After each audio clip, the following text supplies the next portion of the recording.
Nicole, what is your greatest fear? Probably settling down, house in the suburbs, children. What's yours?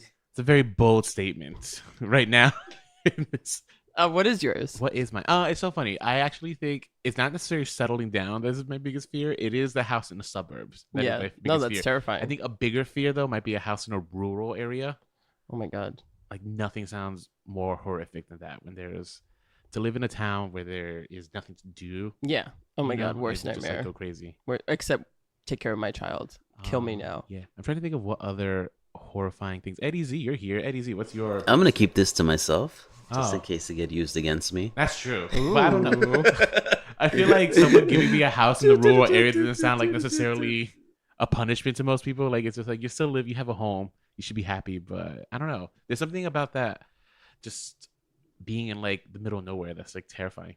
Yeah. Being primed for being tormented by a serial killer or a demented demonic entity. Oh, okay. A good segue. Thanks. If I didn't ruin it. So, what are we segueing to, Nicole?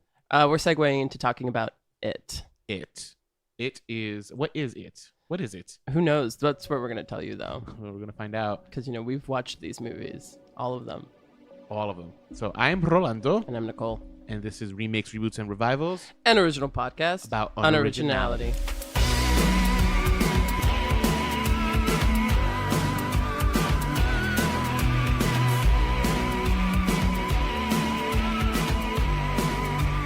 Welcome back. Season 2, everybody. Mm-hmm. How are you? Cool. You Good. may or may not have noticed, but we have new art for our podcast cover. So let us know if you like it. Yeah, give us your thoughts. That's all Rolando there, so give him kudos. Thank you. Yeah, I think the new style that we picked is a little more. I don't know. It tells people more so than our symbol. As much as I love our symbol, is that a fear? Would you count that as a fear? Losing followers? Yeah, I guess I would. Yeah, in Yeah. this day and age, like it is a fear, especially is. like if you're a social media influencer. You know, Yeah, just With you having losing like your followers, it's just, family like- support, and that's it. right? Yeah, that's embarrassing. It's just like you're So a loser. You don't even have embarrassing. friends. Yeah, You know. yeah. Oh God, that's I think a the fear. biggest gripe I actually have with going on with this is people who have social media accounts for their dogs, so they have like an extra follower. Yeah, Biggest yeah. gripe. If Pennywise was to taunt me, then it would literally be like the followers list, like just slowly depleting in numbers. And I'd be That's like, true. oh my God. Yeah, I feel like this a missed opportunity here because if Pennywise was torturing kids nowadays, it's just Yeah. like what kind of messed He'd up be like mind games is commenting he them on doing their these kids? Instagram Yeah, photos. It's just and like a stuff little and twittering Instagram them. like Pennywise, just like Yeah. fucking with all these. Fucking bullying them Pennywise to is death. everywhere. Pennywise is an internet troll. That's Oh what my it should God, have been in that's this day and true. age. Ah, you know what? They should have. They Now, should have. now I'm like angry that they didn't go this route. This is once again we come up with how they should have done things. Hopefully in 27 years when they remake it again, like it's gonna be this time period. They're gonna be like, well, obviously Pennywise is he's an internet bully. He's a troll. Yeah, Like this is a new iteration of it. yeah. You don't see him, you read him, and it's worse. Yes, I love it. I love it He too. messes more so with your mind. He's gonna get people to commit suicide, and that's how he wins. Yes, We wrote it. We wrote it, guys. we did. That's it. Podcast's over. We're But done. let us backtrack in case people don't know who the fuck Pennywise is. Yes, but actually, before we do that, we should Uh-huh. introduce who we have here. We have Eddie Z. Eddie Z, hi. Our producer. Hey guys, How you doing? Hi. once again excited to be here. Second season. Second season. Thank That's you. great. Yes. Yeah, and we also have Bobby on We the do couch. have Bobby. Yes. Yeah, Laying on the couch now. laying on the couch. He's laying on the couch, and we also have an actual listener listening in as we record. Does that mean we have a live studio feedback. audience? We now? have this counts as a live studio audience, like for this So no more recording. laugh tracks and stuff. No. Yeah. Insert So, yeah, laughter so if you here. hear- so if you hear laughter in the background, it is our studio audience, guys. Yay. Yay. Season 2, breaking new boundaries. All right, so we're going to backtrack and we're going to tell you a little bit about what we're talking about. Stephen King's It, which was a novel released in 1986. I think it was about his 18th novel, although according to Wikipedia, it was his 22nd because he Yeah. had a couple that were released under pseudonyms. This book was about 1,100 pages long. 1100. 1100. Thank Oh. you for saying it differently. Oh no. It was long. And of course, this isn't, I feel like, this day and age where a lot of people were like starting to really catch on to Stephen King. There was a lot of adaptations of his work. I mean, we already did Pet Sematary, which came out in 89. Oh. Carrie had come out, The Shining had come out, Stand By Me had come out, a lot of stuff had come out. So it was a natural selection for them to take it and adapt it. But they didn't make it for a movie. Actually, the original It from 1990 was a miniseries. Yes. It was a 2-part miniseries. Right. So let's talk about 1990's It. It wasn't supposed to be just a miniseries. It got adapted into a miniseries, but it was supposed to actually be like an 8-part series. Yeah. That got like condensed down to. Which is why it's probably so like the condensity of it really feels like it was rushed and just all over the place. And yet it still feels so long. True. That's a hard thing to achieve, to make something so condensed and yet feels so long. It feels so rushed and like they're trying to get so much in and then it's like dragging their feet. So the director's name is Tommy Lee Wallace. When they were deciding who could direct this movie, naturally they thought, let's get the guy who directed Halloween 3 and Fright Night 2. Okay. I don't think I've seen either of those 2 movies. You shouldn't. Halloween 3 is really bad. Halloween 3 is actually the only film in the Halloween canon that doesn't have Michael Myers. Right. It's Yes. Season of We the Witch. spoke about it when we talked about Halloween. Yeah. And then also he directed a couple episodes of the 80s Twilight Zone. Mm-hmm. Do you remember the wordplay episode where the guy, I don't know if you watched this one when we did the Twilight Zone, but the guy, he all of a sudden realized that everyone was speaking a different language than him. Mm-hmm. That's Tommy Lee Wallace. Okay. So he directed those episodes. Oh, okay. So he just got his feet wet a bit with some horror in the 80s. So they let him direct this miniseries for, what's going on? No, nothing. Oh, okay. They let him direct this I just hear the noise in the background, but that's on his microphone. Sure, I can mute that out. Yeah. So he was a natural selection for 1990s miniseries. A show of hands. Has anyone actually in the studio, has anyone read it? Okay, no one raised their hand. All right, that sounds about right. Well, I know that we have a fan though. Our producer Eddie Z is a really big fan of Stephen King's work. Yes. I just didn't read it because once again it's like really dense. Yeah. One of those things that just kind of intimidated me when I was a kid. Is that one of his most densest or is there... I don't know if it's the most dense. I think The Stand. Oh, okay. I think that was pretty intense. And then you have his the Dark Tower novels. Yeah. The series that he did too. But I found something very interesting. That there was another adaptation of it. Yeah. Yes, in India. Oh, I did read about that. Yeah, yes. They did a series. They did a television series, 52 episodes, 1 season. Wow. 52 episodes. That actually sounds like an appropriate way to tell the story. They loosely adapted it. So instead of like this evil entity monster, it's a ghost. It's a vengeful ghost.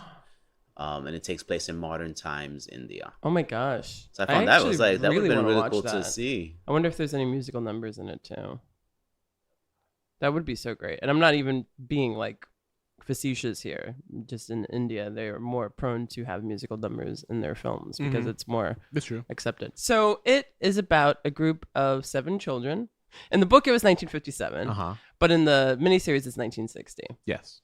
It takes place in a town called Derry, Maine. And I, now watching these more Stephen King films, I'm coming to realize that a lot of his stuff takes place in Maine. Which I had just been to, which is funny. That's like, I think that's like literally his whole thing. Like, yeah, he's from Maine, I think. Yeah, he's from Maine. And most of the stories take place in Maine. And it's a whole mythology of all the different towns. So I've found, they connect. Doing research, that Derry actually pops up in other short stories and novels. And it's one of his 3 major locations. There's also Castle Rock.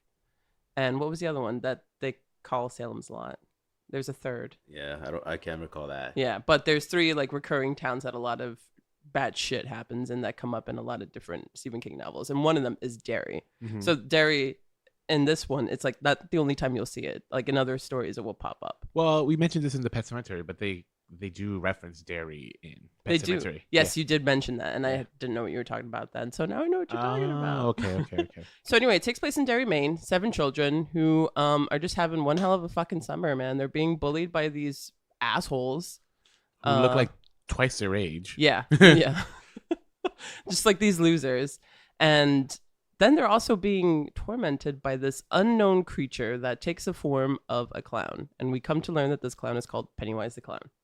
And these kids, in the fact that they're being bullied by the adults in their lives, their home lives kind of suck, and that there's this demonic entity that one of their little brothers in the beginning of the film gets killed by, Georgie. they kind of band together to try and find out what the fuck is going on in their town, what's haunting them, and try to destroy it. And they call themselves the Losers. The Losers Club. The Losers Club, yeah. And then the film also kind of goes back and forth between them as children and them as adults, which is a very interesting approach. Yeah, they did. The film relies heavily on flashbacks. Yeah, but it not only it goes back and forth. So it's like it starts off in the present day and then it goes back and then it goes back to the present day and then it goes back. Mostly, yeah, and I would say that's mostly actually from in the first episode of the miniseries. Yeah, right. The first mostly. half is when you're that, introducing people, right? And I think I actually like kind of the way it starts, which is just like all these people are getting phone calls and stuff, yeah. And then what I don't necessarily like is like how long these flashbacks are going right to the past. Yeah, you know what I mean. So it's just like I think we could have. Yeah, it was structurally. I like some elements. I also don't like some elements. Yeah, it's also, to me, it's kind of not effective because if you're just going to go immediately to the future, then my impression of the past is going to be different because I know how the future looks. This is also true. That tends to be a problem with flashbacks. Yeah. Where we don't. There's like this element of like, well, we know they're going to survive because they're all together. Yeah, if it's a suspense thing, then, maybe not. Like if there's like I don't know, whatever. So the characters are Bill, who's kind of like the leader of the Losers. He has a stutter. He's the brother of Georgie, who was murdered in the beginning by this Pennywise clown in the sewer. Sewer grate. Sewer grate. That's what it's called. Thank you. Just to say, there's Bill, the leader. He's a stutterer. There's Stanley, who's kind of very quiet and passive. Yes. There's Eddie, who's a hypochondriac and very opinionated. Yes. Stanley is also Jewish. Yeah, Stanley. Although I thought Eddie was Jewish. There's Richie, who's kind of like the wisecracking one. Mm-hmm. There's Mike, who's the token black one. Yes. And then there's Beverly, who's the token woman one, because that's how this shit works. And unfortunately, I'm going to have to put this in here, that Bill is the transparent Stephen King substitute. Adult Bill. Yes, because when Bill grows up to be an adult, he becomes a mystery writer. And the only person that's of star power when these kids grow up is John Ritter. He plays Ben. Did I mention Ben? And then there's Ben, the overweight kid. Oh, Ben. That's right. Yeah, I only said 6. Yeah, I'm so sorry, Ben. That was John Ritter? When he grew up and became a successful skinny architect, he was John Ritter. Yeah. Oh, I didn't know that was John Ritter. From Three's Company. With I guess the beard. He looked a lot like Al from Home Improvement, and that's what I kept thinking. Oh, yeah, no. Yeah. That was John Ritter. Rest in peace, John Ritter. Rest in peace, John Ritter. Yes, but other than that, the film says it's a special appearance, but very much the star of it is the person who plays Pennywise the Clown, which is Tim Curry. And what a special appearance it is. Yeah. Ugh. Very, first of all, his voice, he's able to, because Tim Curry has a very distinguishable voice. So like the way he actually masquerades his voice and like kind of like tries to disappear into the character is admirable. Yeah. I think he does a great job. I think that the film itself, or the avenue in which he had to do this on, was not the best, but despite that, he gave a pretty fantastic performance. He is by far the best performance out of that whole miniseries. Yeah, absolutely, because I don't know. Yeah. I mean, he took his performance to. I mean, I had to assume this was a choice on his part. It's just like he must have like been like, oh, this is not good. I'm just gonna be over the top, wacky, yeah, pretty much, crazy. yeah. And it's just like it is, and people will enjoy it. Well, so it's interesting because to me, he also took like grimy old man that wants you to get in the back of his truck approach. It's like, hey, George. Like the first time we see him is when he's talking to Georgie. Mm-hmm. That's the first time we ever see Pennywise in any iteration of it. Mm-hmm. And that scene doesn't play as scary as much as it's kind of creepy. Mm-hmm. Hi, Georgie. Aren't you going to say hello? Oh, come on, bucko. Don't you want a balloon? I'm not supposed to take stuff from strangers. My dad said so. Very wise of your dad, Georgie. Very wise indeed. Whereas he's just like, hiya, Georgie. Why don't you come down here? It's just like kind of like he's got this weird voice. And he sounds like an old man. Like his whole life. And smokes cigarettes, just like kind of wants to manipulate you for whatever reason. So it doesn't come off as like, it comes off more as a man, and even then I kind of like that too, because then this demonic entity, which we find out that it is is able to like take the form of something which is genuinely creepy, which is old white men. Yeah, it's true. I don't disagree with you. Old white men can That be was a creepy. joke. I mean, not all of them. Not all of them, sure, but like a majority of them.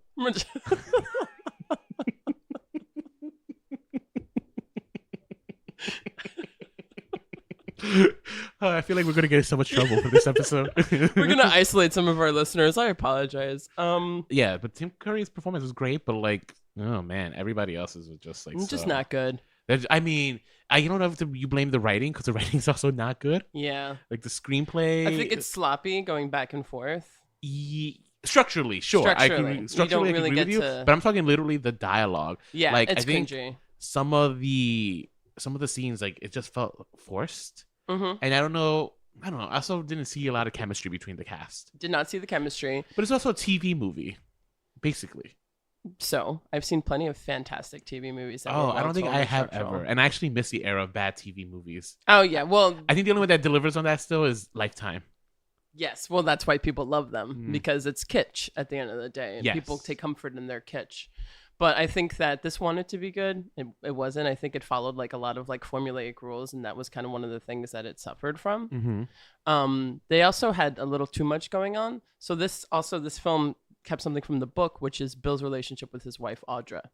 But they Yes. did it in like 3 scenes, and then at the end they tried to like deliver on it, and it was just like not worth it. Like there was like this whole conflict with him and his wife, and then Pennywise kind of takes her hostage at the end. But it was just like trouble in their marriage, and we have to work things out. And then she comes, and then she's ripe for being plucked up by Pennywise. And Right. So, and then Speaking but then of troubled marriages, Beverly also marries an abusive man. yeah, Slightly less. I kind of abusive. want to talk about Beverly in the second film.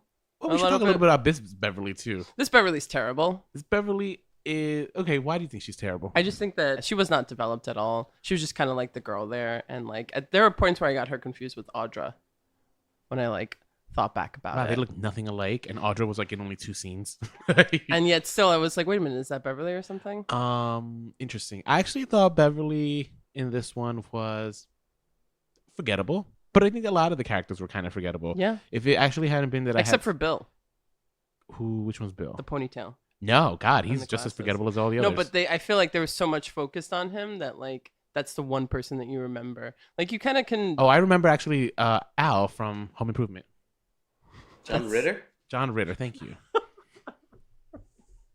He looked like Yeah. Al. I'm sorry, guys. Like that beard made him look like Al.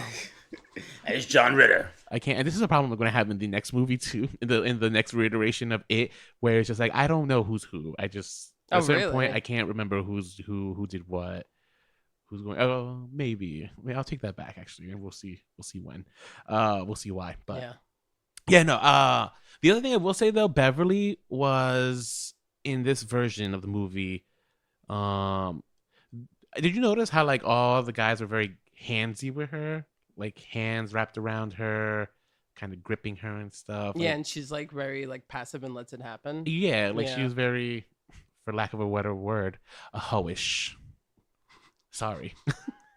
I mean, I suppose okay, fine. Just because you're handsy doesn't necessarily mean that the woman herself is hoish. She's just used to men treating her in a certain way. And I mean, it was a doesn't- different time, I guess, right? Like, yeah. Just don't blame her for it. Tell the men to keep their fucking hands off her. Well, she should be the one to tell them to get their hands off of her. Right, but different. If we're gonna use the whole different time thing, then like women weren't as Yes, it's true. I'm not. they weren't blaming told her. fuck politeness back then like they are now. Do you think this was though kind of hinting to what happens in the book, or do we want to? Yeah, there might be hinting. So what- to I mean, it. we're- yeah, I But- think and that's what that's it- why Beverly is problematic in general Because of her source character in the book. because of the person who wrote her, I don't know. who I don't think knows how to write women. Okay. All right. I think we should save this for when we talk about The because we should second- yeah. compare actually Yeah, we both should. Beverly's We performances should. here.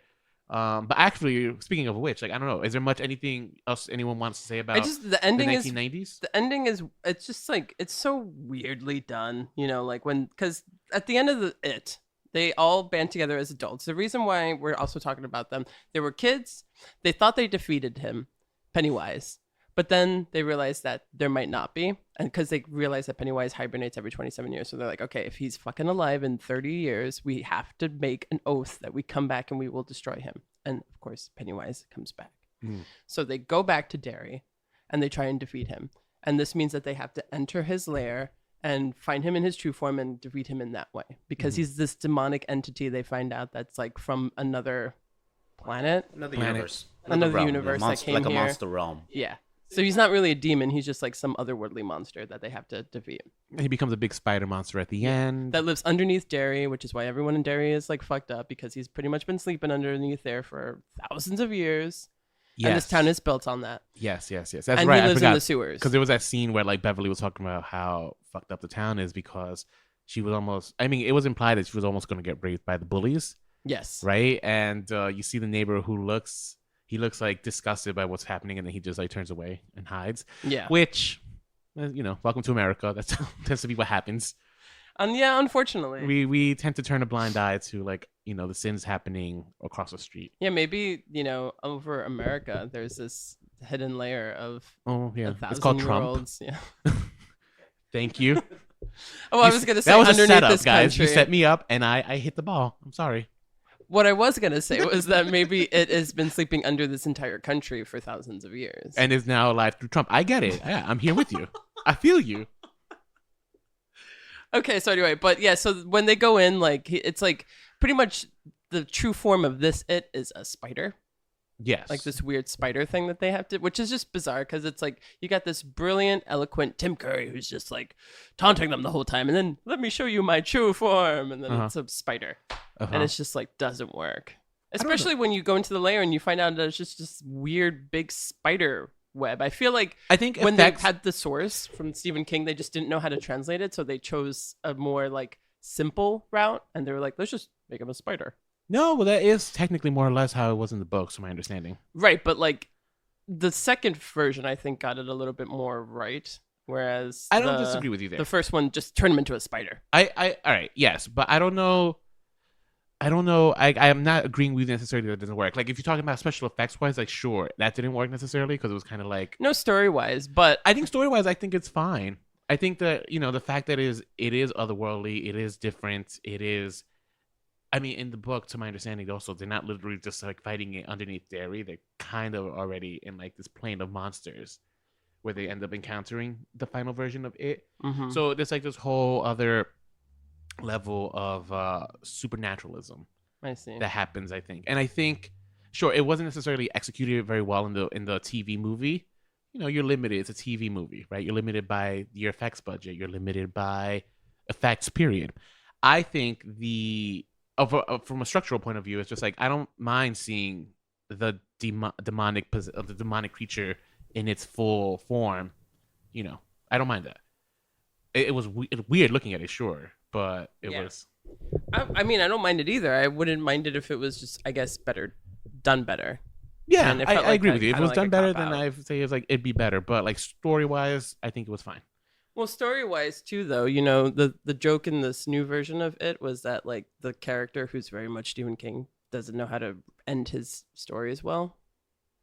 The James McAvoy character, like Yeah. everyone's like, love your books, you suck at endings. Yeah. And that's also very clearly like a Stephen King self-referential thing. Okay. And that's also kind of how I feel overall about it is I don't like the ending. What did they defeat the monster It's how they defeat the monster.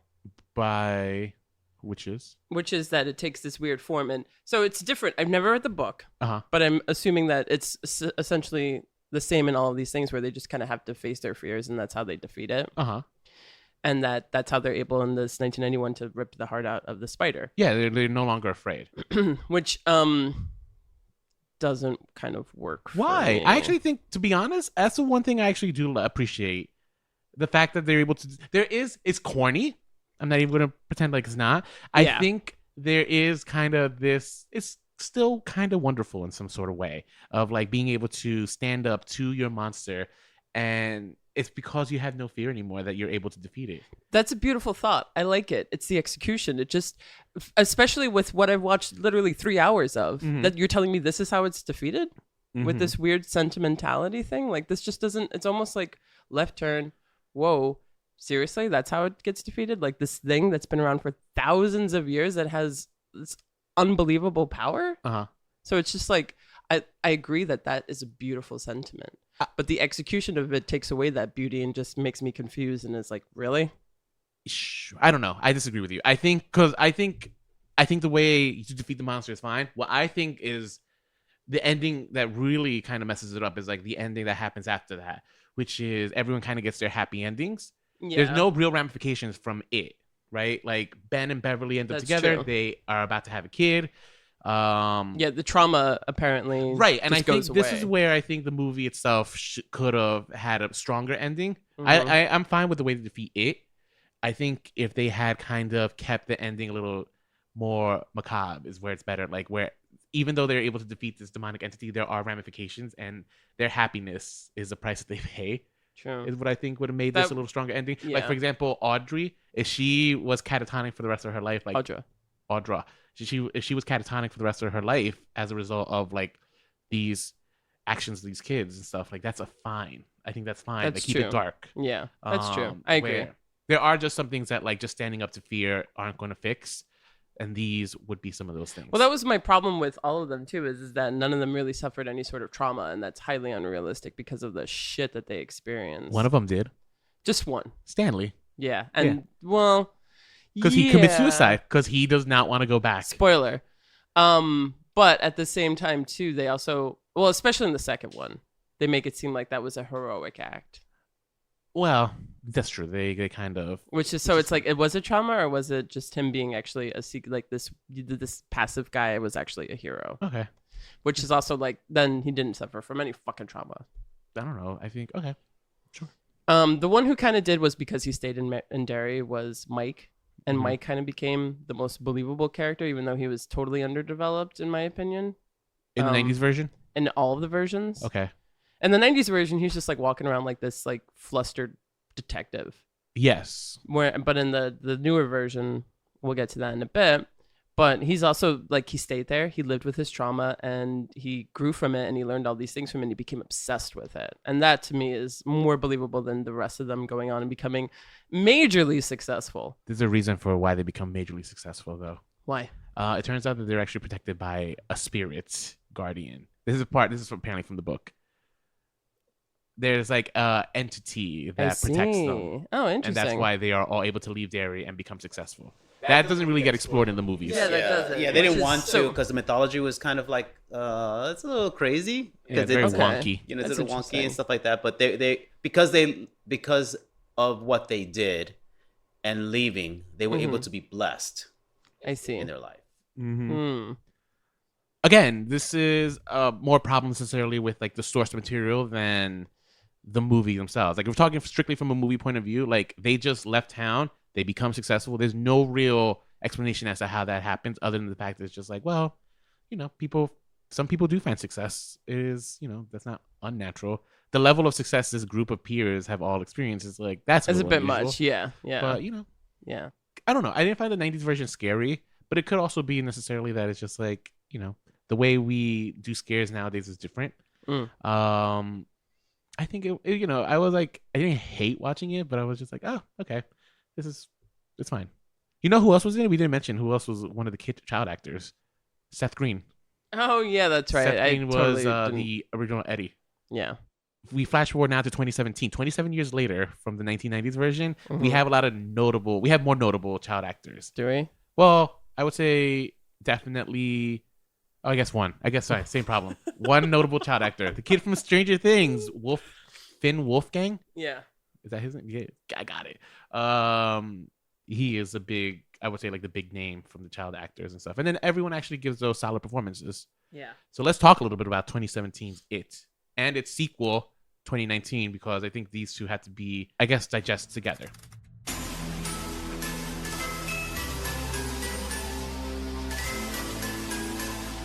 Obviously, like Stephen King went on record saying It Chapter 2 is literally the second part of It. It's not a sequel or it's not a follow-up. It's like literally just kind of like how Kill Bill was broken up into two, but it's technically one film. That's how the author and the director, Anthony Muschietti, view this. that it's one long film. Which, Sure. thank God, it's not a 5.5-hour film that we all had to sit through. Although, it too wasn't actually greenlit until after it came out. Yeah, they had every intention of doing it, but because Hollywood wants to see the numbers and the money, then they'll let them know.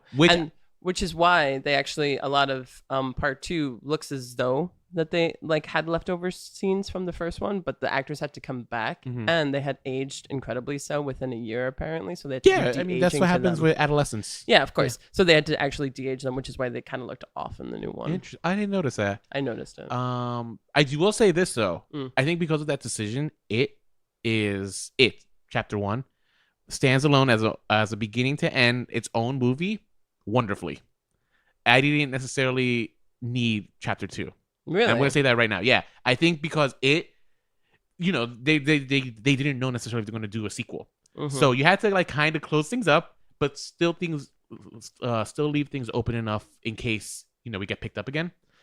And I think as a result, they were able to tell a very, very well-told story from beginning to end. And if that was the end of this franchise because it didn't do well in the box office, I'd be fine. It's just like, this was satisfying. You know what I mean? Yeah, that's interesting. I mean, they did the smart choice of having the first film focus just on the kids and their youth. Right. Which is something that the original film did not do. Right. And it works in the 2017 one because we actually get to see their chemistry, their relationships build, and you feel some sort of connection to these kids. Correct. And then if you had not read the source material or even watched the 1990s version, you don't know who lives or who's going to die. Yeah. There's always this fear of just like anyone can go at any moment. Yep. Right. And actually, one character does go, and then they'll come back again in the sequel. Chapter 2. You know who I'm talking about? The bully. Oh, Henry Powers. Yeah, Henry falls down a well and stuff. And by all intents and purposes, he should be dead. Yeah, that was a little weird. Oh, it was. Well, I think, again, that comes with the problem of not knowing if you're going to do a sequel or not. That's true. Yeah. Yeah. And then also, that's when you kind of need the source material, I feel like, in the second one with the Henry Powers thing, because I had to look that up. Who? Henry Powers. And what about him? As to why that all happened and what the hell that all meant. So obviously, the last time we see him in the first one, like you said, it is implied that he died. He died. He fell down the well. He didn't die, and he was put into I guess an asylum. Yeah. But then his friend, who also he was convicted of someone's, I guess, all of their murders. We find out in the second one. So. All right, in the 90s, he survived. Right, so he went home, got convicted of all of their murders. I don't know if he got convicted of all their murders. They didn't say that. But in the 90s version, he apparently confessed to committing all the murders of all the missing kids, right? So they tailed him for being a serial killer. Yeah. Right? In the new version, he at least was convicted of his father's death. Yes. At the very least, because he killed his father in cold blood in the house. And being a minor and stuff, like, he might have been delusional. I think, because he saw the balloon and stuff, and he kind of went crazy that moment, right? Yeah. And then he went into the loony bin and stuff. We don't know necessarily if they never mentioned that he got convicted for all the crimes. Okay, then that's when I looked it up and I was like a little confused. Because then also apparently his friend survived after all those years and came back as a corpse to drive him to. Was that its form though? I think that was it. I think that. You think that was it? That was the zombie. Form of. Yeah. There's still like laws of physics in this movie. It wasn't. It wasn't that he. It wasn't that their friend. Like, I think the implication is that this is it manifesting like this corpse. If that was the implication, then that was bad because I didn't get that. Interesting. No, I got it. I mean, well, hang on. I interpreted it that way. Let's say that's how you interpreted it. Yeah. So that was a little hazy and weird, and also completely unnecessary because after a while, after 2 attacks, Henry Bowers gets fucking killed and is no threat to them at all. Spoiler.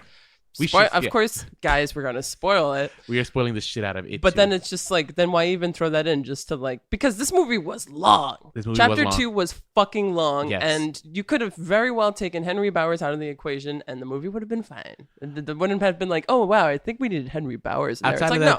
Outside of that mullet joke, yeah, I think the movie would have been fine. Yeah, maybe it was a way for certain characters to. The beats of the characters like kind of getting confidence and like becoming more okay with their fears and stuff, particularly with Eddie. Okay, maybe that I get it, but they started. So I think again they started to stand up to their fears. Again, another missed opportunity because like the bully, Billy, Henry Bowers. He was a bigger threat of any character. He was a bigger threat to Ben.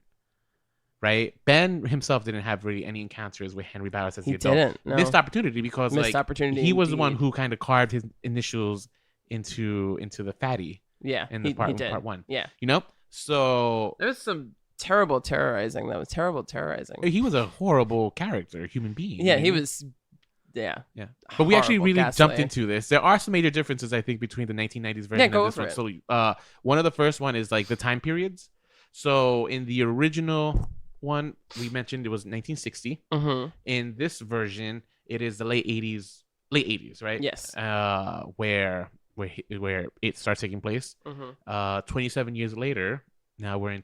I don't know, whatever. 2016. That was the year that It was they, 2016. Yeah. 2016. Okay, so 2016 in this universe. Yeah. 27 years later, which is interesting, right? Because 27 years is the difference between the 1990s version and the 2017 version. Yeah. That was cute Yeah. because it's a weird number for a demonic entity to pick. But then again, I guess there's no logic to demonic entities, right? Like they just pick whatever they Yeah. want. Well, he's technically not a demon. He's A otherworldly- monster. Yeah. Okay. Yeah. True. I would say that's the major difference. Mhm. Like I said, It Part 1 It's just the kids. is just the kids. It Part 2 is the adults. is the adults and flashbacks to the kids and stuff. Yeah. So and they have interactions. And what stuff. did you think of those flashbacks in Part 2? Overall, I thought they were more sentimental than they needed to be.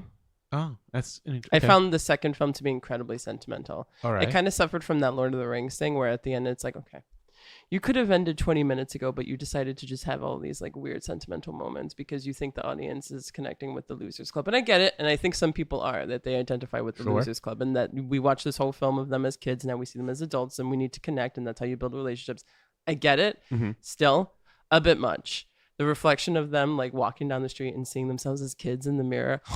Oh, I like that. And then like the slow motion of them riding their bikes. Didn't need that because at the end of the day too, I came here to watch a motherfucking horror movie. I think, well, all right. Interesting. I disagree with you here. Why? Because that was like, because unlike Lord of the Rings, where that was like an hour ending, literally between like the final battle and like the final cut but to the black. similarity is that like, okay, stop. But they were shorter. They were like significant. It was like less than 10 minutes, I would say, between like Oof, those felt a shots little they bit defeat. more. Between they kill it and like the ending, it was like Mhm. maybe 10 minutes. Mm. And I don't. It Mm. never got like that sappy. We got like Stanley's letter, which was I Yes, think the that was a sappiest third. part. That was incredibly sappy. The shots of like them seeing this, I think that was cute. I think it was nice. Yeah. So I'm not saying. I don't. Yeah. I'm wholly disagreeing with you on this one because yeah, They- sure, it's a horror movie. they But horror like movies, they go horror up ground. movies need stories need conclusions. And They these do are the need conclusions, but at the end of the day, they need one conclusion. They come up from the sewers. The house gets destroyed. They go swimming in that lake. Fucking Ben and Beverly have their fucking moment, which is also the worst character is Ben by far. Oh, really? Yes. Oh, all right, we'll Feels talk about this. nothing like his original character. Oh, is just agreed on too that one. Fine. preoccupied with Beverly. Get over it. Well, we'll talk about that because I agree. Anyway, I mean, of course, I get it. It's Jessica Chastain. Of course, I'd be drooling too, but at the same time, it's like, get the fuck over it. Uh huh. So, they go swimming. They put their clothes back on. They go walking through the town. They see themselves as children. They part ways. We get the letter from Stanley, and then it's like this whole fucking thing. And then there's even like another one to it, and it's just like, Yeah, he writes his ending to his story. I guess. Is what don't know. James McAvoy does. But no, I mean, But yeah, I also am a fan of open-ended things. I am a fan of things not being like completely like sealed up with a nice little bow on it. And like for you to say that stories need closures, and I actually kind of disagree with that. Maybe for this kind of story, but like it just got a little bit too much of that, No, especially with how it was defeated, and it I was just tend like, oh my to- god. all right. Not all. You're right. Not all stories need closure, right? And your gripe with the original could have very well been applied here. True. Mm-hmm. I think the difference is the execution, I suppose. Right? Where everyone got their happy ending, but they weren't like it wasn't overly happy as it was in the original 1990s version. No, it was sentimental. There was too much calm after the storm. But isn't that what happens? Like after a storm, there tends to be a calm. Like they're called No. a calm after a storm for a reason. I mean, there's a lot of sayings out there that don't make any fucking sense. Okay. Having your cake and eat it too doesn't make any sense, but I digress. Uh-huh. I also think that in this version, even more so, I expect them to address that these people are probably traumatized up their ass, and they're not. This is true. I think the only one who might still be traumatized might be Beverly, and like it's more trauma of her own making. But that is called the cycle of abuse. It happens Trauma of where her own making. yeah, right. She married the man who is basically her father. He was right, but no. Hang on. But I'm just saying. What I'm saying though is that this is true to life though. We what's it called? Not we, but people who had abusive households growing up, Yes, they find themselves in abusive relationships. Yes, later on. I think that maybe you might want to say that a little different. That it was of her own making. Her character. You're right. It's not of her own making. Like Yeah. you know, what we do in our subconscious. Like this is the reason this is our subconscious. But I'm just saying, it's just like this is. But her character didn't even realize it because they made this explicitly clear. Like once they left Derry, their memories kind of started going away. Yeah, which is interesting too, because is it of it or of their childhoods altogether? Because they kind of remembered each other, but they didn't. That was also very unclear. Because then, with Beverly in particular, like if she doesn't really remember her childhood at all, which is one avenue, then the cycle of abuse, is that a subconscious thing that it's like going over again? Oh, that's an excellent question. Maybe again, Because like maybe Bill doesn't stutter. my outside of interpretation, Derry. and he He starts only stuttering once stutters he's back in town. And he's Yeah, around so these people. apparently they've forgotten all of that. It's not. I don't know necessarily that they forgot. Yeah. Again, I think I don't think they chose to forget. Well, that's one of the themes that Stephen King plays with is childhood memories and how we think we remember things the way they were, but that's not actually the case. And how memories can be a fecal thing in that sense. Yeah. But also there are two elements here: is childhood memories, Yeah, and memories and trauma, and how we want to forget and how we naturally forget. Period. Yeah. And then there's this element of the supernatural force that emanates from the ground. Yeah. And how that affects Derry itself. Yeah. Too. Yeah, I agree with you. And the other thing we also need to remember is the human body does repress memories. It does. All right. It's just weird though, because I feel like childhood trauma is very much a thing for Stephen King, and it's a thing in this book, and yet I feel like the only time they experienced trauma was in their childhood, and they completely forgot about it. And I get it that repression is a thing, but like it wasn't this believable thing where I'm like, man, these people are like really affected by their past. Huh. Interesting. Despite the fact that Beverly chose basically to marry her father. She was the only one. No, not the only one. Or Mike. Eddie married his mother. Okay. Literally also, by the way, because the actress turns out to be who played the mom, also plays his wife. Oh, really? Yeah. Oh, that's fantastic. That's cute. Creepy, right? Yeah, Yeah. our audience member made a face. Well, then, The entire audience made a face at that comment. but okay, what about Richie, Which was Richie? the comedian, Bill Hader? Well, he has internalized homophobia. Yeah, that also was disappointing. Yes and no. Yes, I was literally waiting for him to say, I'm gay. Right. I'm gay. He Yeah. never does. He's true. He does not. So then it's like he never faced any fucking fear. All right. Really good point. All right, fine. Let's just get into this right now because. And then also from Beverly jumping from relationship to relationship, what kind of fucking addressing of her fears is she doing? Or what kind of addressing of her traumas is she doing? What relationship? From her abusive husband to Ben, just because after 27 years, she's like, oh, you wrote me a beautiful poem and I'm attracted to you now? Because he was in love with her. Oh, and snore And it was fest. his kiss that actually broke the spell in the beginning. It was True Love's God. kiss. Oh, God. All right. You gotta give The only time I've ever liked True Love's kiss was in Frozen when Elsa kissed her sister. and which 'cause was a that nice. is Yes, true I agree. love. That was a very nice thing. But I think also at the same time you gotta just like recognize these are fantasies. Like these aren't like. I'm just saying it's just like a lot of. No, that's just popping it up and being like, this is a fantasy. No, I'm sorry, I don't accept that. It's like fiction. Like I can't expect realism. It's like you said. You want a horror movie. I don't know if this is a horror movie. I don't know. I don't know if I count these as horror movies. They're thrillers. But They're I think thrillers. it is also to the real horror of our lives. Yes, The real things and that it's are- there, which is where, because of that, you're trying to connect to me and my fears and my childhood traumas, then make it more believable But they're not trying to connect to just like. to every audience member. I don't think so. Then These are what are very they trying to connect specific to? traumas and fears that these kids experience. You don't think that anyone can resonate with, say, Beverly? Or you don't think that anyone can resonate with, like, Ben's fear of, like, people not loving you and you ending up alone, which is apparently his fear? Or, like, Bill and his fear of the fact that, like, he lived with guilt like guilt, Uh-huh. fear of living your entire life or thinking that you were responsible for something. These are very real fears that people can connect with. Maybe in the when you break it down like particular this, situations. maybe I'm thinking of like the specific fears. No, of, yeah, no. of course, like nobody's little brother got killed by a demonic entity in like a sewer thing, but like we know of. but guilt is a very real thing, and yeah, that we know of. Yes. Yeah, we want to respect everybody. Yeah. We should backtrack and talk about the person who plays Pennywise. The Skarsgård. Bill, right? Bill, yeah. He's one of the Skarsgårds. There's so many. There are. And his interpretation is very different from Tim Curry. Tim Curry did like the old kind of like man that wants to put you in his truck. But I feel like Skarsgård interpretation was more so like I felt a demonic entity. Personally. Yeah, kind of like otherworldly. Also just because of the beginning scene in the first one where he's talking to Georgie in the sewer crate. Uh-huh.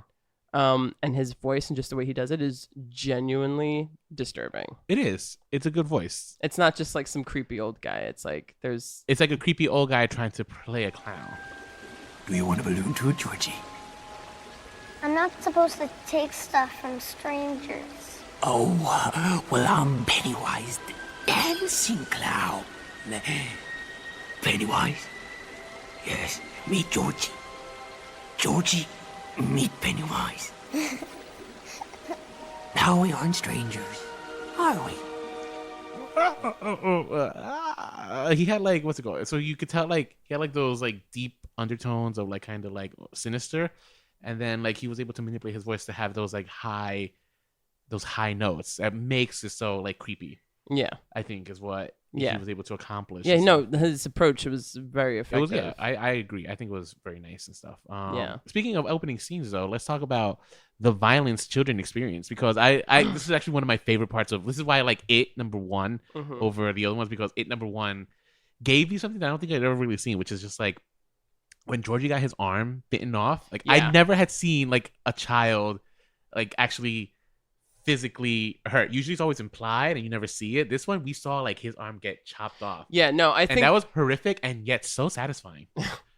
Not like satisfying in the sense of just like, oh, this is like, oh, this movie's gonna deliver something that I had not seen. Yeah, no, definitely, it sets a tone, and I think that I got bothered by so many of the child's like atrocities, which is why I think it was effective. What other child atrocities? Well, first of all, them carving the fucking H into Ben's stomach was highly that was another one. unpleasant. That was true. Yeah. The relationship implied between Beverly and her father, Yes, highly That unpleasant. was sexually. Yeah. But that was another one where it's like implication not you don't ever see anything. So No. basically, it's all up to interpretation there. And then in the second one, when there's two parts that were genuinely very perturbing. Him under the bleachers with that girl.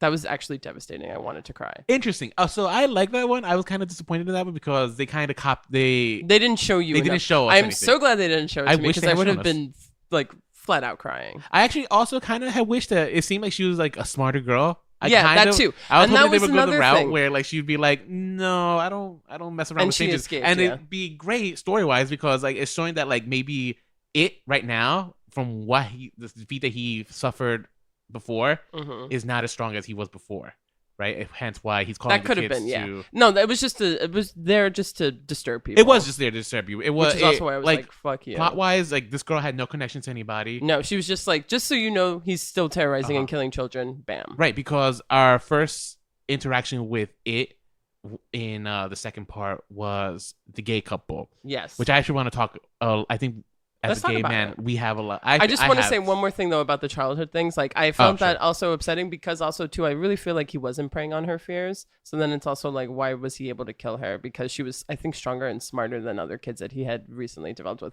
And then the second one in the funhouse when he's banging his head against that fucking mirror was just so creepy. creepy Yeah. and effective. It was. But so the film chapter 2 Chapter 2. begins with a gay couple that we don't know. don't. They're just the victims in the beginning, but they're visiting Derry because one of them is in Derry, and they are brutally beaten by Derry locals who are homophobic.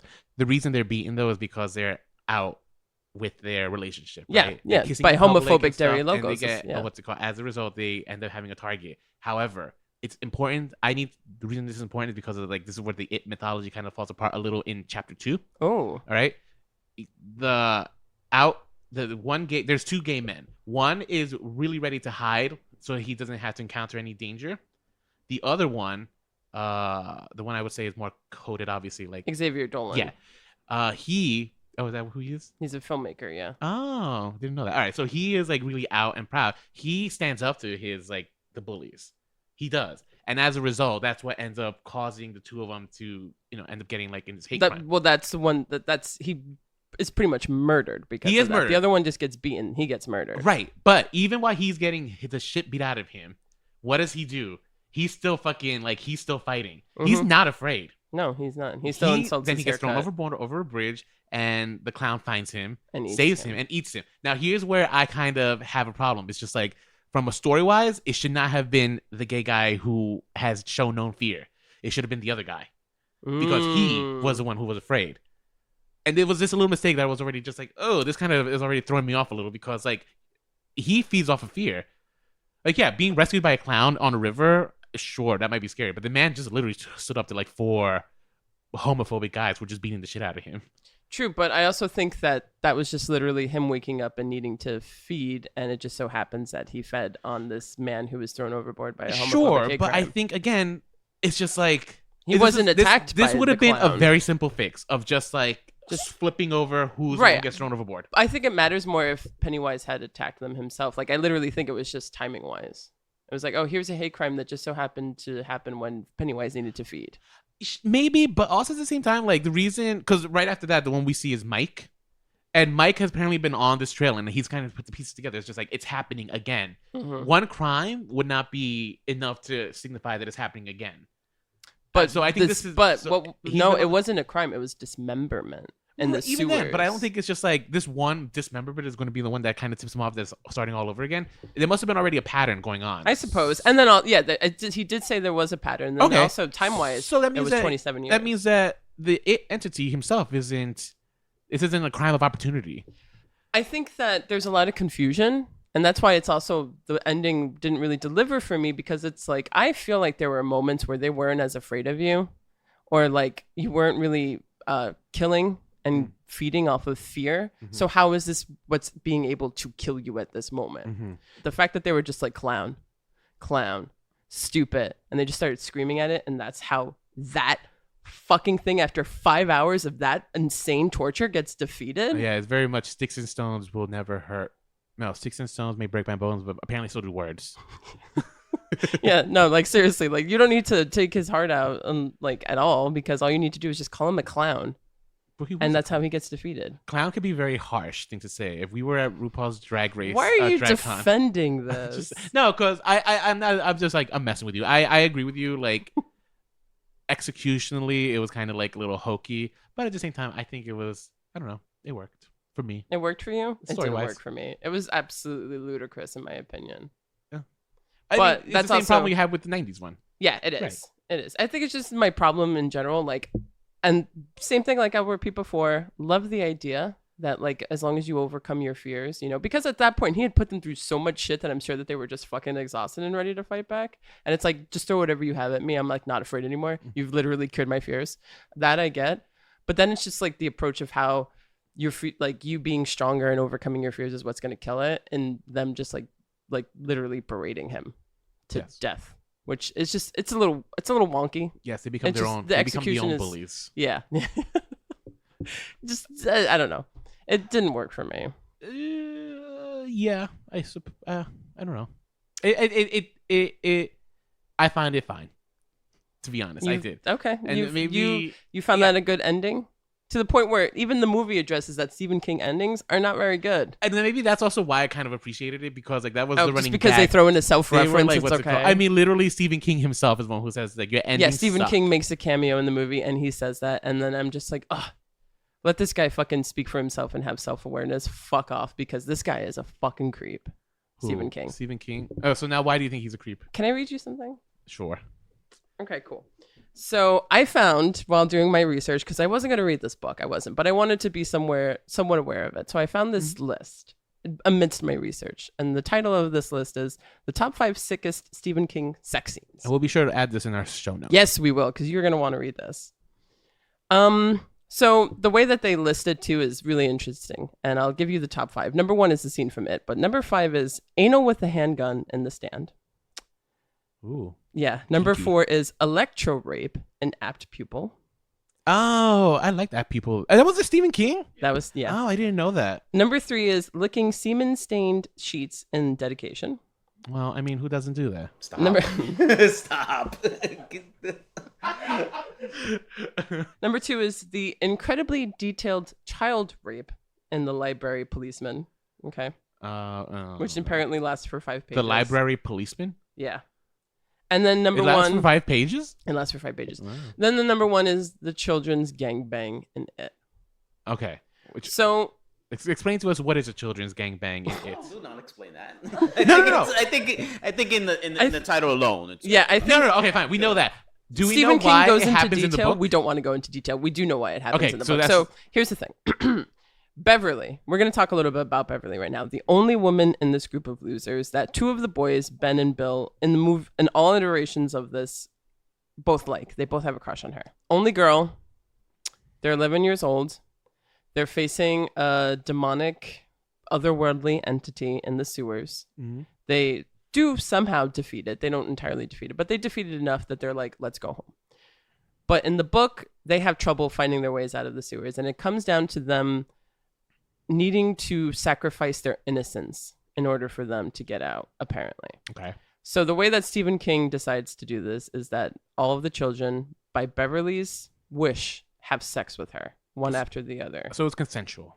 Yes, according to Stephen King, Beverly's idea is that this is the only way we're going to lose innocence, guys. So repeatedly, let's all do this right now. Okay. Which results in, I'm sorry, a gangbang. Whether or not it's consensual, it's still a gangbang. No, gangbang, but a gangbang can be consensual. Okay.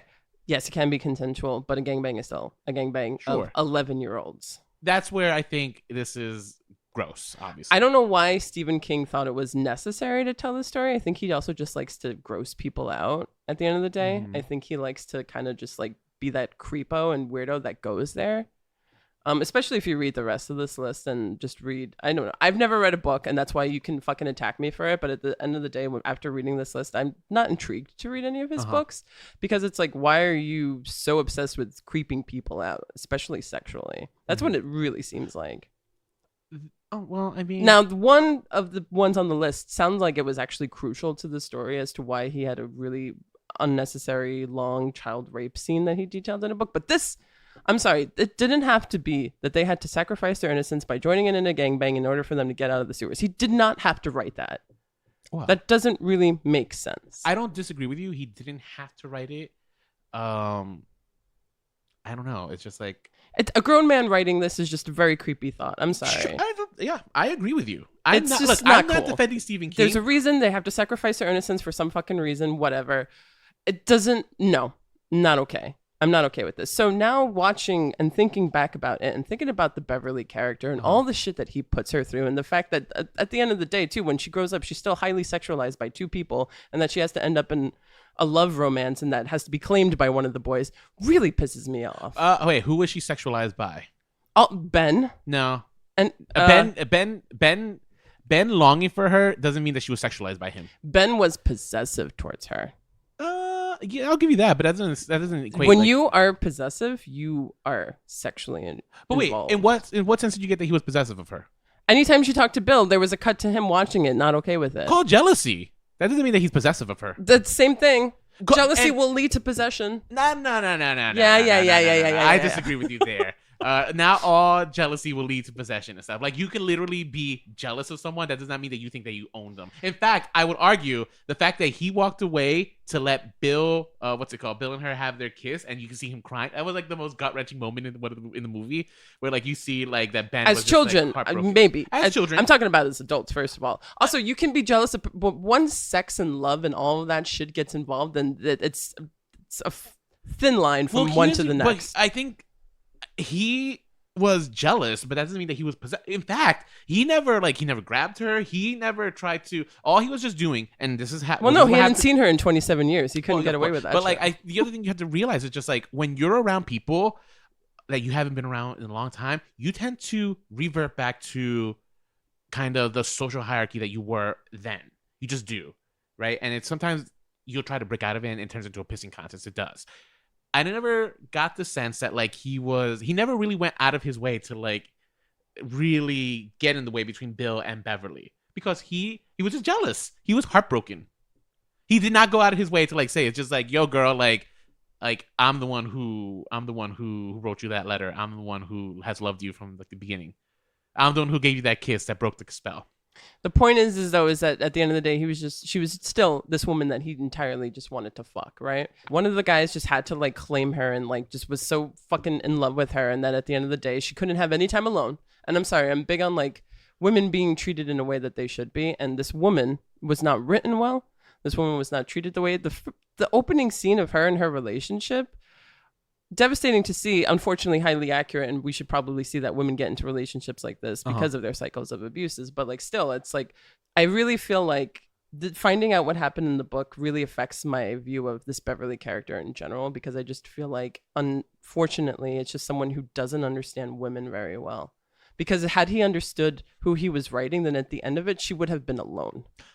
She wouldn't have been with Ben. Oh, yeah. I feel like she doesn't even learn anything. All of them learned all this stuff and faced their fears, but she jumps into a relationship with this guy that she wrote her a poem when she was 11. I don't know. I just feel like as a woman, and the only person that I'm supposed to resonate with, the only thing that I get resonated with is that, yeah, men will treat you like fucking shit and sexually and physically abuse you. That's it. I understand. Love doesn't always save the day for women. I'm sorry. That's also the thing that men think. I do agree with you. Like, you're right. Love does not always, does not end up saving the day. And you're right. Especially with the fucking shit that she went through sexually. And then reading that shit in the book, like, actually at that point, fuck you. Well, what's the sexually thing? Like, she was just sexually. Oh, it's implied that she was sexually abused by her father. But yes, like, no, she was, and then abused by her husband. Actually, it was never like I don't know. That's like interpreted. That's again. That's like all. Like you can. Some people have seen this scene and not said that she was like sexually abused. I think they're in denial. But yeah, no, she was most certainly. He sprayed perfume all over her body so that she could smell like her mother. That's true. He fucking abused her. It was disgusting. It was all this woman has known was abuse. And in the book, she voluntarily lets herself be gang banged by her best friends. In the book, so it's just like, oh right, that's the point I want to make. Women are just objects. But women need to be saved by love. But keep in mind, these two adaptations were not written by Stephen King. In all iterations, she just jumps into a relationship with Ben. It's very annoying, because had she been one of the boys, they all find the strength to like move on with their lives, but no, she just had to find another relationship to fall into. And it really actually kind of aggravates me, because it's just another one of those moments where it's like, of course that happens to the only woman in the fucking group. I was actually more you looked at it as a love thing, but you looked at it because you also don't look at it as a woman who's angry of seeing these things happen to women. Absolutely 100% true. I was actually more like pissed off at Ben for still pining over her. Just like, yo, boy, get over it. Yeah, it's 27 years. You're like a fucking snack. You can get anyone. You can. Yeah. Let's talk about how gratuitous a shirtless scene with him was when he takes off his shirt because the Pennywise is carving into him. And you see his abs and the feet cut. I remember that. Yeah. His low riding jeans. I was just like, good lord, Ben is way too hot. They cast is way too hot, Ben. That's my gripe with this movie. Ben was way too hot. Yeah. Mm-hmm. Well, we didn't talk about Bill Hader, which is and the gay. So there was in the 1990s version, the implication was that not Eddie. Richie. No, Richie was straight. Eddie was gay.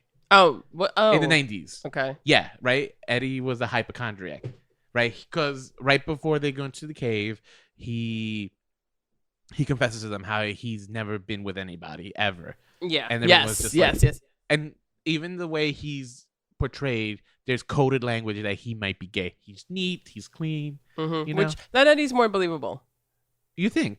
Yeah, like with his over abusive mother, of course he's going to be afraid to like go into possessive mother. He's going to be afraid to go into any relationship with anyone. Oh yeah, fine. I give you that. Now in the latest version, it is the character played by Bill Hader that is gay. Right? We don't know. We don't. I mean, I guess it's never said directly that he is gay, but he did put R+E. Right, like he was in love with Eddie. I think that was and that's why he was so devastated when Eddie dies. Because he was in love with Eddie. It could be that. And keep in mind, I mean, he was the other one. He was like, I think the character, at least in part 2, that really got called a faggot when he was in the arcade, right? Yeah. Which is another like, I think that's almost a real life moment. Something that wasn't really touched upon in the first film. No, right. Well, I have an issue with Yeah, which is all of a sudden that comes up, and then it's like, wait a minute, what? Now you're gonna throw this at me? Yeah. So the fact that Finn Wolfgang's character himself might be gay, it was implied, and Wolfhard. Wolfhard. I think you said Wolfgang. Wolfhard. Oh, I said Wolfgang. Oh, Wolfhard. And then keep in mind also, this character, he encounters the zombie version of the dead gay character. He's the one who gives the pamphlet that says like, "Oh, your funeral program," and that's when Pennywise comes down with the balloons, like, "I know your secret. I know your secret." Yeah. And obviously Richie is freaked out because keep in mind Richie's supposed to be like a stand-up comedian, and what we can tell, at least from like the first minute of his set, is just like he's obviously like someone who does gross out sexual humor. Yeah. So like a lot of his identity is probably built on the fact that he is supposed to be heterosexual. Not to say anything because like keep in mind his character admits that he doesn't write his own material. So he's kind of like a construct from like the big comedy machine, whatever that might be. I don't know. Yeah. I don't know what message it's trying to sell here. But yeah. I thought I was a little disappointed, just especially because everyone else gets their kind of like neat little bow wrapped up, especially fucking Beverly. Like, why couldn't Richie's character be a little bit more explored? Like, there's also like a lot of not wanting to deal with that kind of a thing. Like, the fact that he's gay. And this is when I wish I knew the book because I don't know how they tackle that or how that happens. But it also just seems like I don't know why it was there. It wasn't really delivered. And as like, you begin with this whole like homophobic attack. So I was like, okay, so maybe they're actually going to address this in this film and they're going to address like sexuality fears. And the film kind of did not at all, according with Beverly and with Richie. And that was opportunity missed. And then it like also begs the question, okay, so then what is this film about and what is this film trying to bring out within us? Because then when it became overly sentimental, is it just like childhood friendship? Is that what you're concerned with? And how at the end of the day everything is childhood friendship? Ugh, fucking snore, man. We're adults now. Like, give me something that is more resonating instead of like sentimental about the past and friendship and stuff. The people you haven't seen in 27 fucking years. Interesting. Disappointing. So right before I get into it, do you think It Chapter 1 and 2 were needed? I think that theoretically, a better adaptation of It was needed for Stephen King fans and because people are like, let's see a better rendition of it. So, and we got a great Pennywise, really scary. That works, and now people can look at it and think of it as like, oh, a scary movie that actually kind of fucked with me instead of kind of like this jokey movie with a great Tim Curry performance from the 90s.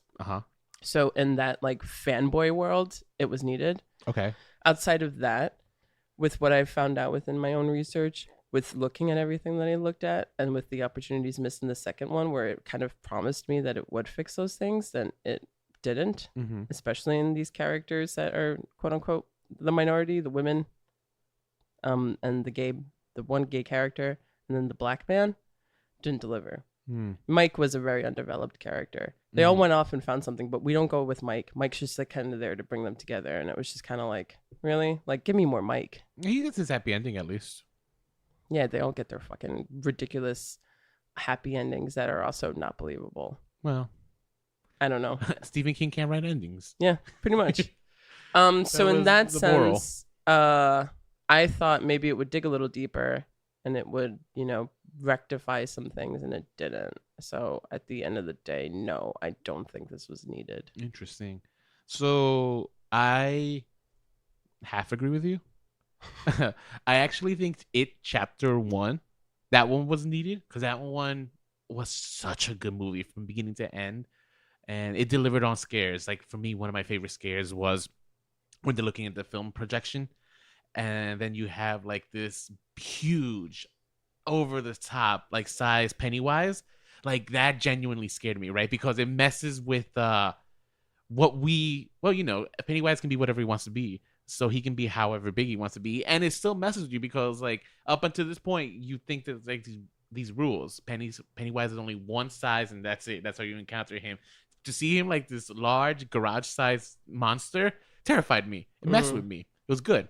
It was fun, and they were able to deliver a story from beginning to end that I liked. I don't know I don't think chapter 2 was needed. I think we needed a different chapter 2, to be honest. And I think one of my biggest gripes with it is how it kind of retcons a little stuff that happened in the first one. Yeah. Specifically, all the flashbacks the kids had. Because if we remember, in part 1, the kids split up for a short period of time before they go defeat the big bad. Yeah, of course. And it was apparently in this time when they all had an individual experience with it. Mm-hmm. And my problem with chapter 2 is that it makes it weaker because it was apparently terrible at killing kids. Yeah, like he had so many opportunities to kill them. They were obviously terrified of him up to this point. So the reason they broke up was because they were scared of it, and he just didn't kill them. Yeah, just like I don't get it, Pennywise. What are you doing? What is your goal here now? Now you're confusing me. That's also like so. This is it like does a terrible job at killing them. Does a great job at scaring them, but doesn't kill them, which seems to be his goal. But then at the end, when he finally has them, that's how they defeat it. It doesn't make a lot of sense. So. Yeah, but at that point, it was just that retconning of what happened that we didn't see in part 1. I was just like, if you had cut all that out, that's a whole hour. Then you would have made this movie 2 hours, and you're focusing on just the adults and kind of how they're going to take care of it. Yeah. So that's it. Lightning round? Let's do a lightning round. Lightning round. Bill. Are we doing adults or all of adult them. Bill? Or all iterations of Bill? Yeah. Oh, James McAvoy. Yeah. James McAvoy. Definitely James McAvoy. First of all, I've never been a fan of James McAvoy. I never found him attractive. He was hot in this movie. I don't know what was up with his limp. He had like a weird limp going on. I think that's just his strut. Oh, it's a weird strut. He was limping. I thought something happened to Bill as a child. I was like, wait, did I miss something? Did he like break his leg? No. Yeah, it was just a weird strut. But I must say that stripe that he has in his hair, that dignified white stripe in the part, very, very dignified, very, very, very, very good to look at. It was just like, oh, this is good. This works for you, James McAvoy. Yeah. So I'm going with James McAvoy. I would go with James McAvoy too. I just thought he was a better. He kind of like has those weird leader pride issues, and his guilt felt more like present in his life than in the first one. And the Audra stuff in the first one was. James McAvoy is good. I hated the hair on the. Oh yeah, that ponytail. That ponytail had to go. Awful. Ugh. No, awful. Wrong. Ben. Okay, I think I actually like the '90s Ben a little better. Of the kid or the actor? The actor. Yeah, no, both. I did not. Yeah, both. I'll say both. I liked the kid in the new one. I thought he was really great, actually. He was adorable. He was. But the older one, I like John Ritter better. I thought that the new Ben was just a pretty face. I don't know if necessarily I like John Ritter's better. So I think what I liked about John Ritter's character was because John Ritter's not like super thin. He was he was kind of he had like a dad bod. He looked like a believable version of an older Ben. Of like someone who was a fat kid, what they could look like. Yeah. And I'm not saying that all fat kids, if you lose weight, you're gonna always look like some sort of chunky monkey. But the majority of us do. I did the smart thing. I just stayed fat. So so no one will ever know what I look like skinny. Wow, there is some real projection going on there. No, and that was my biggest beef with Ben in the new one. He was way too hot. Just way too hot. Yeah, and just did so not hot, feel like though, but way too hot. Didn't feel like that kid grew up to be that. Like, not at all. It could have been cast better. Yeah. Richie. Bill Hader. Yeah, Bill Hader was Bill Hader great. Gave a great performance he was on great. That one. Yeah, he was great. The audience loved him too. Yeah, I mean, he won everyone over. His performance was the best performance out of everybody. Yeah. He was, no doubt about it. I like him. Interestingly enough, I also like the new Richie. Finn Wolfhard. Yeah, he was good. No. I liked him. Yeah, no, I agree. Bill Hader was great as Richie. Eddie. Oh, Eddie. I'm gonna go with the new Eddie. Also. Yeah, I liked the new Eddie. Yeah, old Eddie was the '90s Eddie was just like wallpaper. Yeah. Yeah. Very, new Eddie was great. Mike.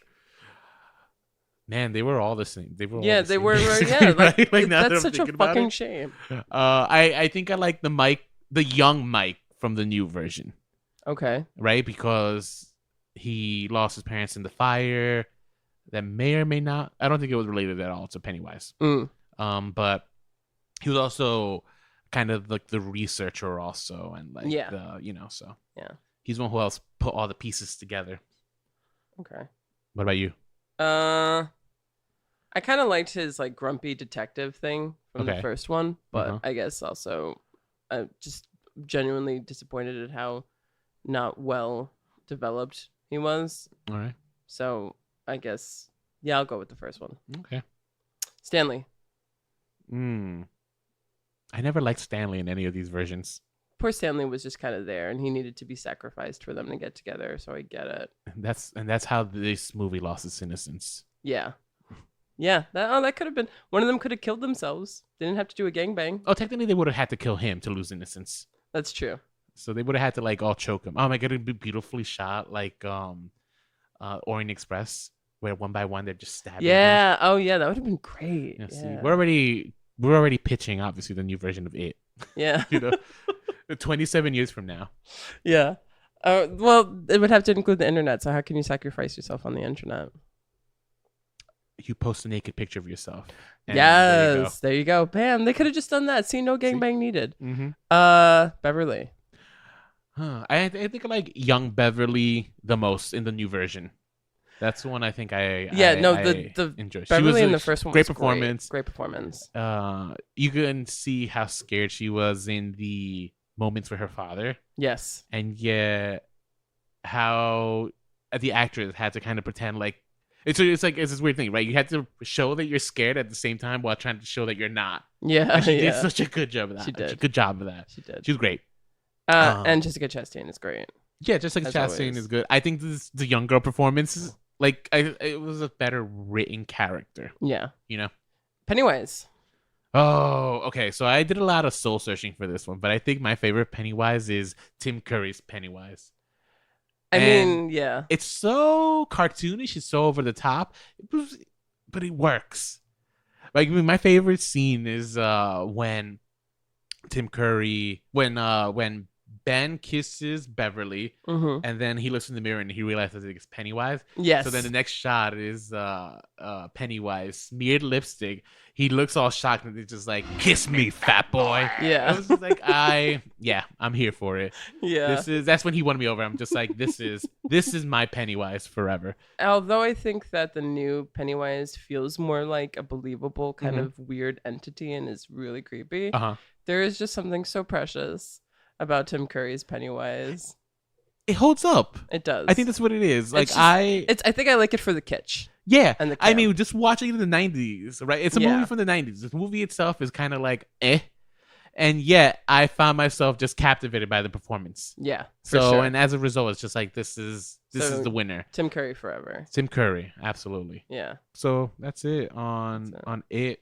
Are you ready to face your fears? Oh my God. Did you buy me a house in the suburbs? Yes. Well, I bought it for me. You can visit. That's your fear, right? Visiting someone's house in the suburbs. Yeah, driving an hour to the middle of nowhere. That's my fear right there. It's just like, I got to drive an hour and a half to visit my friends.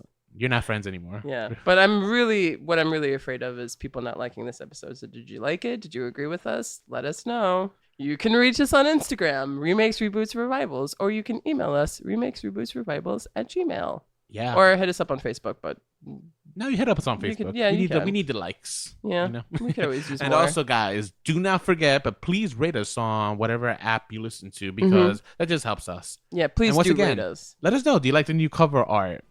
Yes. We wanna know. We want to know. Well, that is that on It. Let's leave Derry for hopefully another 30 years. All right? Until then, stay unoriginal.